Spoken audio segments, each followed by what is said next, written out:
pervades all by his material cosmic manifestation, the spiritual Brahman effulgence, and his personal existence as the Supreme Lord. So I'll read the translation once again.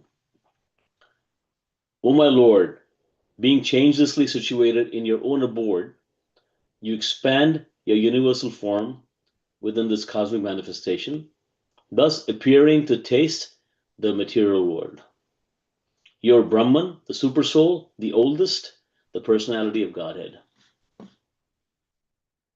So this is from the 3rd chapter of the 7th canto of the Srimad Bhagavatam, entitled Hiranyakashipu's Plan to Become Immortal. So I'm very grateful for the opportunity to have the opportunity to speak about from the Srimad Bhagavatam, especially in this month of Karthik, for my own purification. So I request the blessings of the devotees present that I might say something that's beneficial. So this section of the Srimad Bhagavatam, the 7th canto, as you've all been reading, is entitled The Science of God.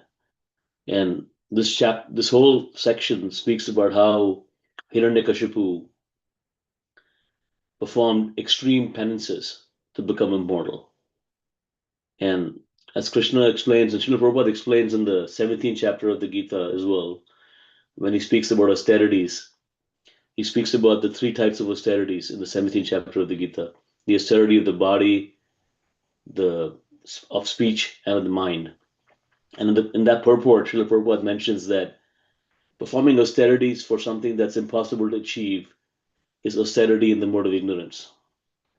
So if you connect that with what Hiranyakashipu is trying to do, his whole austerity is directed towards becoming immortal, which is impossible. So that whole austerity performed by Hiranyakashipu is austerity in the mode of ignorance. And if you look at what the context of this particular text is, that Hiranyakashipu has made a determination to perform extreme austerities, which no human in Kali Yuga can even imagine to perform. So these are extreme austerities that nobody can perform. And this is what Hiranyakashipu undertook and successfully did. And Lord Brahma came on the swan carrier and he revived Hiranyakashipu, whose body was completely eaten away by the ants, and he was maintaining his life air within the bones. That's all mentioned in the Srimad Bhagavatam. And when Lord Brahma sprinkled some water from his kamandalu onto the completely eaten away body of Hiranyakashipu, his body became effulgent again and became as strong as thunderbolt. And he immediately, when he came to consciousness, he completely surrendered himself to Brahma. He offered prostrated obeisances to Brahma and started offering prayers to Brahma. And the prayers offered by Hiranyakashipu are completely Vedic. They're completely in line with the conclusions of the scriptures. But his motivation is not. And the intention for which he's performing these austerities or narrating these prayers are not. So there are a number of things that we learn from the mood of Hiranyakashipu, which I will touch on briefly, and then we can also discuss some of the points that Srila Prabhupada is making on the purport. So while the prayers are intended for Lord Brahma, they're equally applicable to the Supreme Lord, because Brahma represents the Lord in this scenario. So Lord Brahma is the representative of the Lord in the material manifestation. So which is why in many parts of the Srimad Bhagavatam, he is called Bhagavan. And if you remember in the 2nd canto as well, the Srimad Bhagavatam, Narada Muni put some questions before Lord Brahma. He asked Lord Brahma that, are you not the Supreme? Because I thought you were the Supreme. So are you not the Supreme? And Lord Brahma clarifies that while I'm the Supreme within the cosmic manifestation, I'm empowered by the Lord. I'm subservient to the Lord. And the Supreme Lord, Lord Shri Krishna, is the Supreme Personality of Godhead.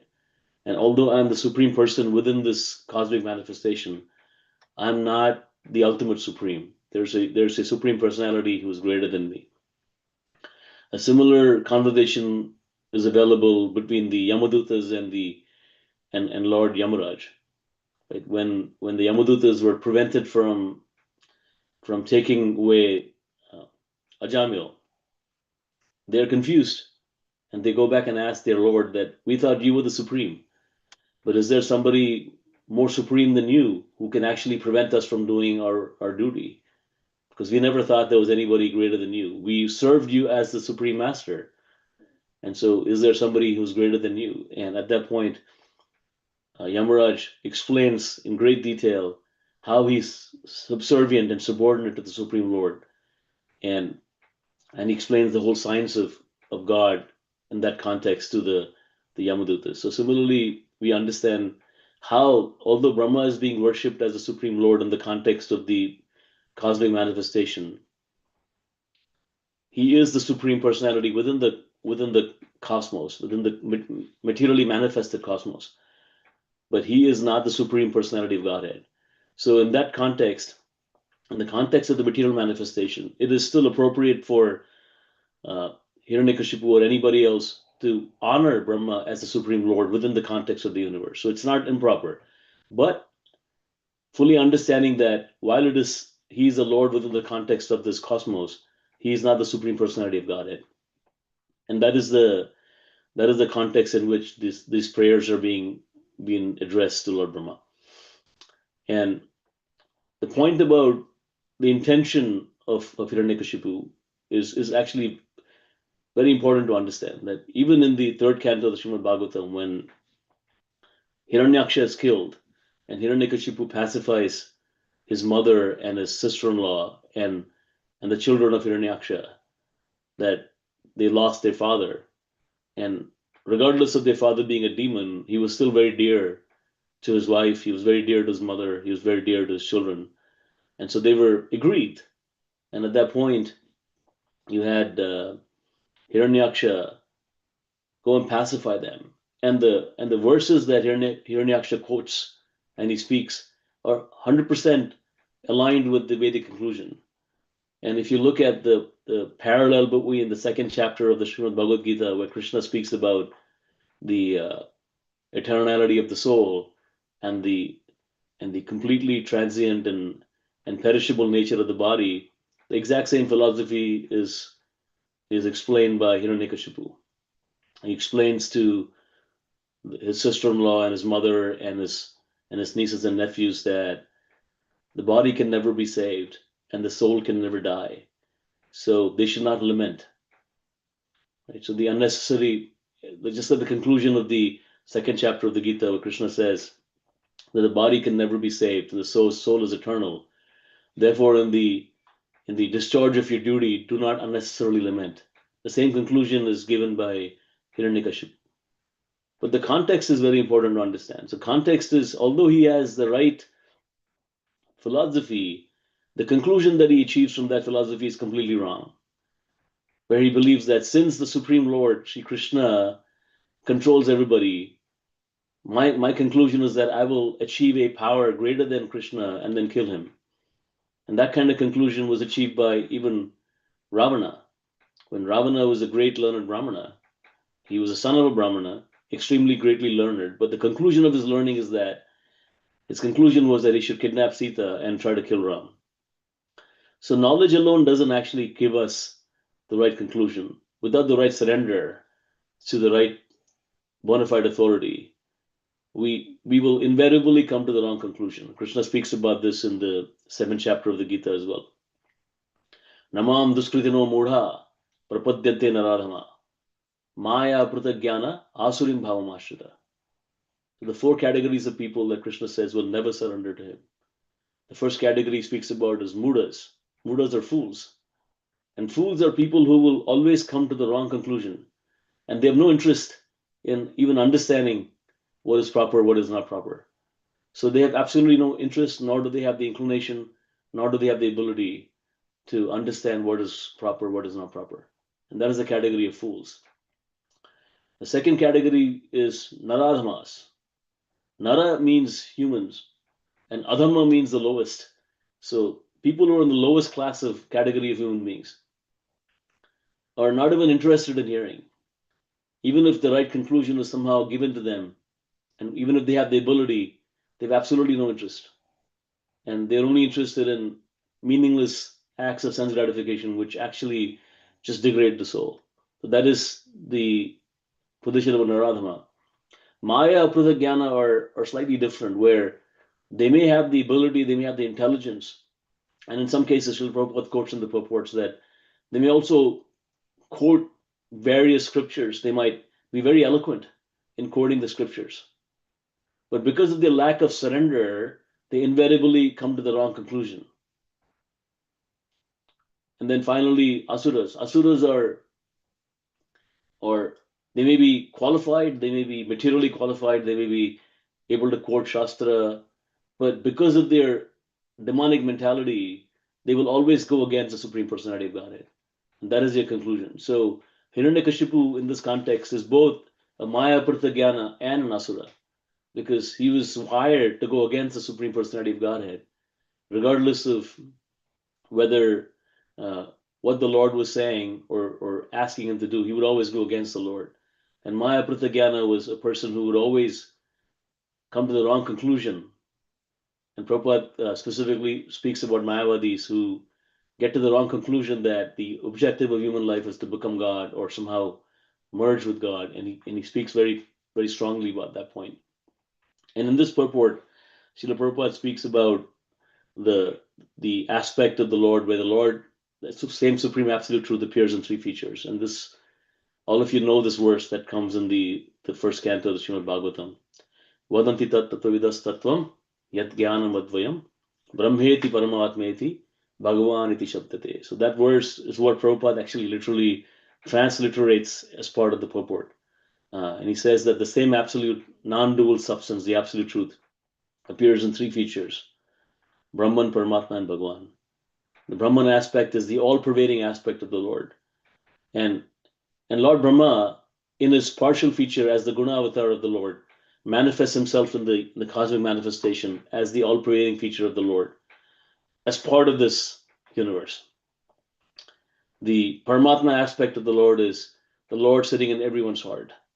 And the Upanishads give the example of how if you have hundreds of pots and filled to the brim with water or oil, the moon reflects equally in each of these pots. But it doesn't mean that the moon has now become divided and now is in these pots. Similarly, the Supreme Personality of Godhead, although one, manifests equally in all the living beings' hearts as Paramatma.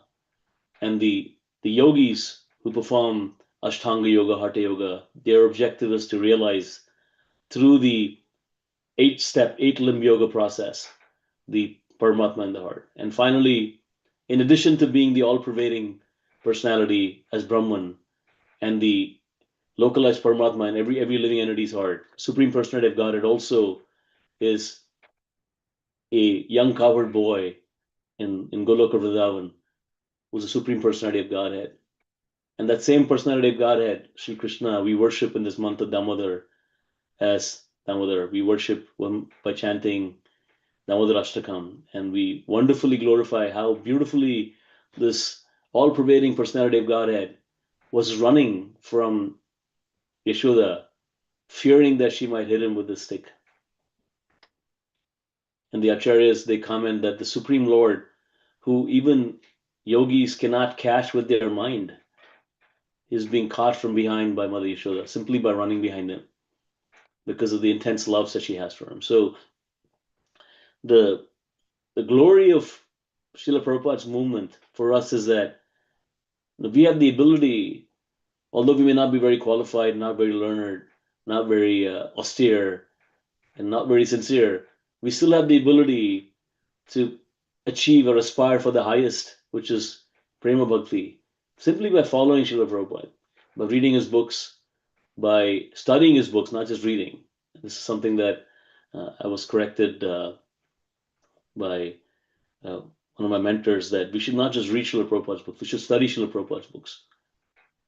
Make a sincere effort to study them scrutinizingly, understanding each and every purport, making sure we make the effort to study the purport of Srila Prabhupada and follow his instructions in terms of living a pure life and sincerely chanting the holy name. And by just doing that, we have the ability to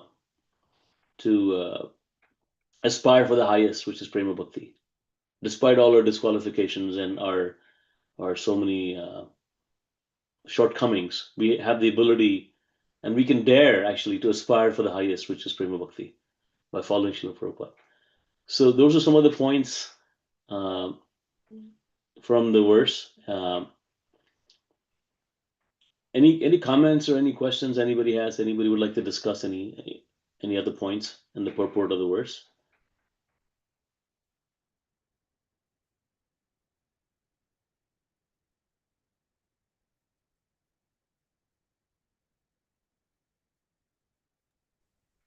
Prabhu, I'd like to thank you for your class.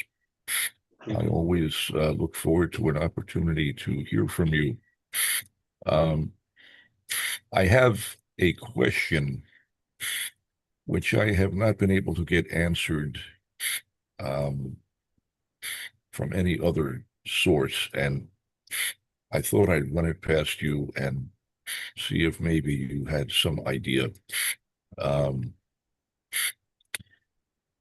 I've been thinking about this chapter and the austerities performed by Hiranyakashipu. Um, it appears that um, Lord Brahma is feeling obliged to offer benedictions to Hiranyakashipu on the basis of his performance of austerities. And I'm trying to understand something about the nature of austerities. There are austerities in different modes of nature. There are different types of results that may come of the performance of austerities, but the fundamental mechanics of um, this action and reaction is unclear to me. I'm trying. I have been of the under the impression, based upon Srila Prabhupada's words, that austerity in general does not necessarily produce a practical result. That there are prescribed austerities, authorized um, processes that one can follow in order to get a particular result, but not just that one could perform any sort of austerity and expect to get a result from that, or at least not a desirable result. And um, so I just somehow I have never heard it stated anywhere by Srila Prabhupada, and I may have missed it, but I'm trying to understand what is the relationship between austerity and the different types of results that one may get from the performance of that austerity. How is this related to the demigods? Or do the demigods get something out of it? Are they somehow benefited by someone's performance of austerity such that they feel obliged to reciprocate that service? Um, I don't understand why Lord Brahma or any other demigod might feel compelled or obliged to offer a benediction to someone who is performing some sort of austerity. Why would they do that? What compels them to offer some benediction? Is it because they get something out of that, or are they just being nice, or what's um, in the case of Hiranyakashipu? It appears that part of the interest of Brahma is to pacify Hiranyakashipu, to placate him, or even to stop him, because his performance of austerities is becoming a disturbance to the residents of the higher planetary systems. Um, but but this sort of thing is kind of a recurrent theme throughout Srimad Bhagavatam, and other literature that someone performs some austerity. They're looking for something in particular, and they get some sort of benediction from some personality or other, a demigod, or perhaps Krishna himself or some avatar. Um, so I don't know. Do they have, in mind, a particular object of worship, a particular deity, a particular personality that they are looking to please by their performance of austerity? How is the performance of that austerity um, connected with that deity? How what happens? Is there some kind of transfer of something? Is it like prepaying a purchase or something? Yeah. You know, you can prepay, you can pay at the time of delivery, or you can pay on credit. So is this some kind of prepayment plan, or I just don't understand how it works? What can you tell me? Very detailed question, Prabhuji. Very, very nice question. And I will attempt to answer it specifically based on what I've heard from people who've studied some of these subjects more detail than I have. And so whatever I'm saying is what I've heard from specific authorities, including my spiritual master and also other wonderful scholars like um, Kedananda Maharaj, who's also transcendently intelligent. And so I've heard specifically him speak about this subject as well. And so I'll attempt to answer it based on what I've heard from them. And then if others have to add to that, please do. So the way I've understood it and the way it's been explained to me on this context is that all the devatas, the demigods, are part of a system. And think of it as science as well, right? That if you follow a scientific process, uh, then regardless of your intention, you will get the outcome, right? So if a person is trying to use science to create a bomb, then you would still be able to create that bomb as long as you follow the exact scientific chemical process. You would still be able to create that outcome. Now, your intentions have nothing to do with whether the outcome is achieved or not. You would still be able to create that outcome, now, as long as you follow the process accurately, right? So there's a process that you have to follow. The science experiment has to be created in a certain way. So the the in the ancient times, in the bygone eras, everybody understood that you have to take shelter of this process. So, for instance, even today, right? If you take the modern times, whether you're trying to use science for something benevolent or whether you're trying to use science for something horrendous, you still have to follow the laws of physics and chemistry. You couldn't manufacture these laws, nor would these laws not apply to you if you were trying to do something good versus bad. So, similarly, the when you hear about these sacrifices created by Shukracharya and others, they were the word that Rananda Maharaj uses is that he calls them spiritual scientists. So even the demons had spiritual scientists, and so did the devotees. The intention with which they used these processes and these sacrifices would have been different. In one case, the devotees would use it for the benevolence of populations in general and so on, and the demons would use it for their own purposes. But the science would be the same. The process by which you achieve power, and so these were all subtle sciences which were used for people to get certain objectives and goals. And so the demigods, being part and parcel of the Lord system, were in charge of various aspects of the cosmic manifestation. And so, as long as the process was followed in a certain way, the demigods didn't really have the ability or discretion to either award it or not award a certain result. because as long as the process was followed, the intention behind which the question was, or the process was followed, the demigods didn't have the discretion to say, well, although you followed the process, I will not give you the result. So both demons and demigods essentially ended up having to use the same process of scientific Vedic systems of sacrifice and others, austerities and so on, to be able to get certain outcomes. And so even the great demons like Hiranyakashipu were very, very familiar with this process. And they knew exactly what they would have to do. Just like when Bali Maharaj, he placated Shukracharya and they performed all these sacrifices and they became so powerful. Both the demigods and the demons were familiar with these processes and they would follow these processes to get certain outcomes that they wanted to get. So in the case of Brahma, when Hiranyakashipu followed a certain process that placated certain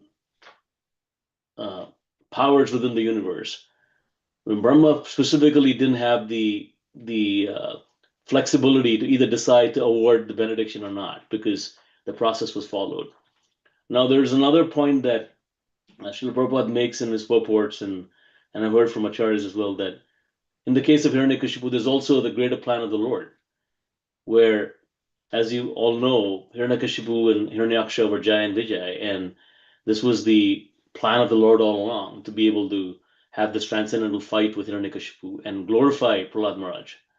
That despite being severely mistreated, is a mild word, by his father, Prahlad Maharaj didn't change his character, and he was a shining light of how a devotee can behave and how a devotee gets protected by the Lord. So that's the other aspect of it, where the Lord's transcendental plan of glorifying Prahlad Maharaj and showing that no matter how powerful you are materially, you will still be destroyed. And so that's the other aspect of the Leela aspect of it. But from a pure scientific perspective or logical perspective, what I've understood is this is how the process works, where the spiritual scientists, regardless if it's objective, if you follow the science, you will get the outcome. Now, if your outcome is for the right purpose, then it's all glorious. And if it's for the wrong purpose, it just leads to your own destruction. I don't know if that answers your question, Tarkapu.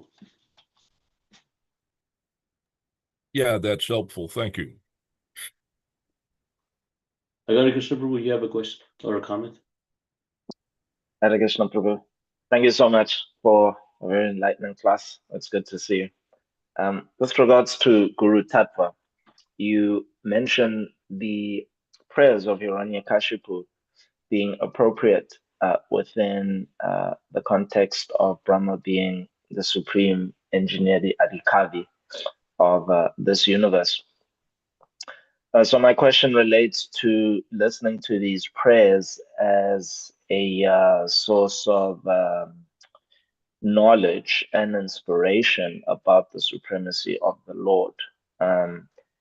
In other words, these prayers could be misleading. So, for example, when Prabhupada, I think it was, the fall of 1970, and a few of his sannyas disciples were preaching that he's God.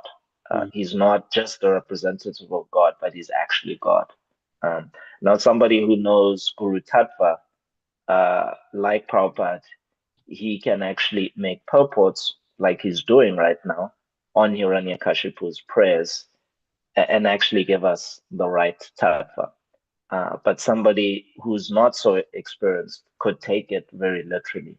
And Srila Prabhu was mentioning yesterday that about 1000 AD and before, in his country, Poland, they actually worshipped Brahma as the supreme lord. So one could, make a conjecture that perhaps even some of these prayers as well that Hiranyakashipu made established the worship of Brahma as the supreme lord, either in Poland or even in other parts of the universe.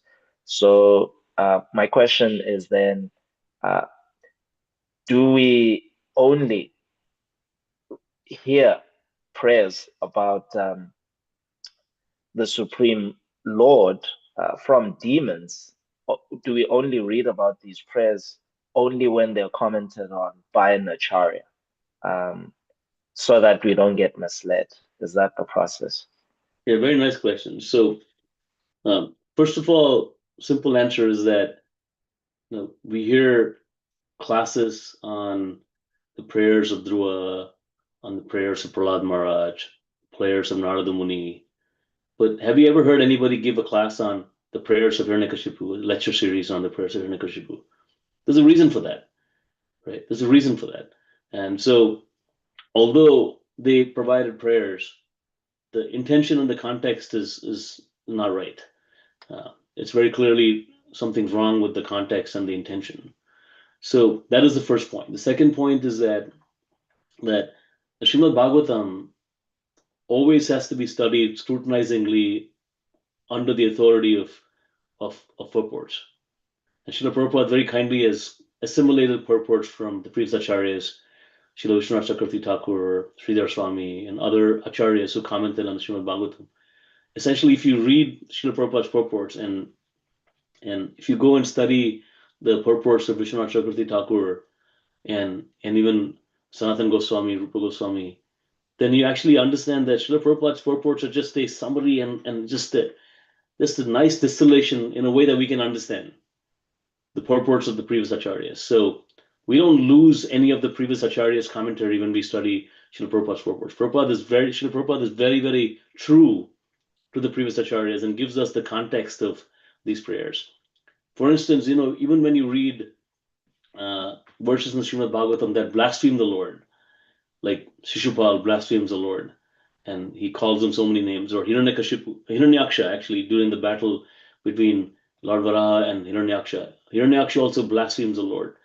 And in the purports, you read that the acharyas actually translate those blasphemies into glorifications of the Lord. So in that context, we are always in the shelter of the purport so that we don't start thinking this is a blasphemy of the Lord, but we actually turn the blasphemy into actual praise of the Lord. Right? So for instance, when Shishupal says that, who knows the family lineage of Krishna? Right? Nobody knows. So when he's given the presidency of the assembly during the Rajasuya sacrifice of Maharaji Yudhishthira, Shishupal stands up and says, how can he make this person the president? Nobody knows his lineage. And sometimes he was a coward boy, now he's pretending to be Kshatriya. And then the acharyas comment that is true. The Lord does not belong to any material family. He's the supreme Lord of all. Right? So in that way, they provide this commentary that explains how the Lord is so wonderful. So another word for purport in Sanskrit is Sudarshan. And Sudarshan means one that illuminates. So without the context of understanding what the acharyas are telling us, it's impossible to, on our own, understand what the words mean. Just like, and this is an example that we can understand, that if you have somebody that's close to you, that you know really well, even if they don't actually speak any words, just by the movement of their eyes or whatever, you understand that they're happy or not happy. Right? So let's say you're trying to do something and somebody that's close to you just raises their eyebrow. That's sufficient for you to know, no, you should not do it, or they don't want you to do it. Right? And why is that? Because you have a close connection with that person, so you're just able to understand what they want. So in the same way, right, the acharyas who spend so much of their focus being close to the Lord, they're able to actually understand the intent and the meaning of the words. So it's not just a matter of understanding the language of Sanskrit to be able to understand the Shastra. You have to actually be close to the Lord. Right? Sometimes you have somebody who's close to you and you say, hey, can you get me that thing? And the other person knows what you mean because they understand the context and they understand everything else. But a brand new person may have no idea what you're saying. And you may need a lot more elaboration. So for us, so sometimes people would ask Srila Prabhupada that, do I need to study Sanskrit to be able to understand Shastra? And Prabhupada would say, no, you have all this purports and word by word meaning. And a lot of times you will see Srila Prabhupada has transliterated the verses. Not necessarily exactly, it's not the exact Sanskrit translation. And so linguists might argue that, well, the word literally means this in Sanskrit, but you've said this. But Srila Prabhupada is giving us the intent of what is being said so that we're not misled. Just like in the 8th chapter of the Bhagavad Gita as well, when Krishna is speaking about all these various processes of leaving the body at various times of the day and night and month and so on, and perform the Shat Chakra Yoga by which you can have the chakras rise to your top of your head and then leave your body through that. He speaks about all of that. But Srila Prabhupada very consistently in the purport over and over again says that, what we should do is chant Hare Krishna, Krishna Krishna, Hare Hare, Hare Ram, Ram Ram, Hare Hare. If you read those purports, every single purport in the middle of that 8th chapter stresses this point. Chant Hare Krishna, Krishna Krishna, Hare Hare, Hare Ram, Ram Ram, Hare Hare.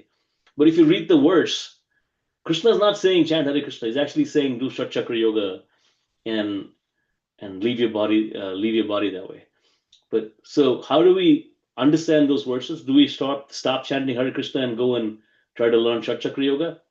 Prabhupada says, no, that's not for you.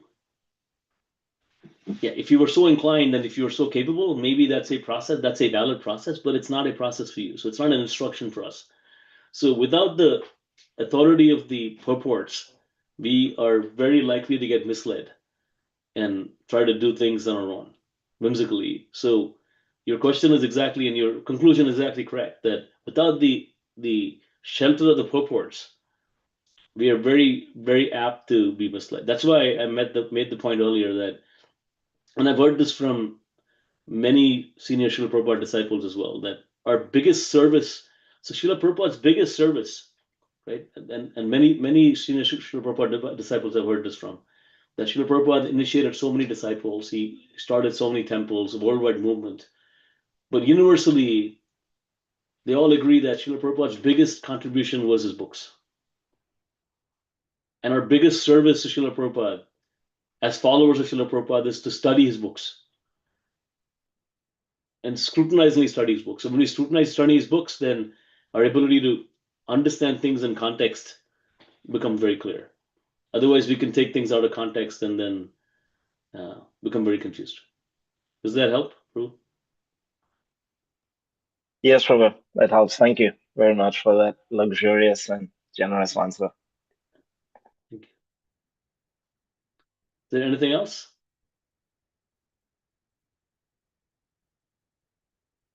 Okay. We can stop here. Srila Prabhupada ki jai. Srimad Bhagavatam ki jai. Hare Krishna.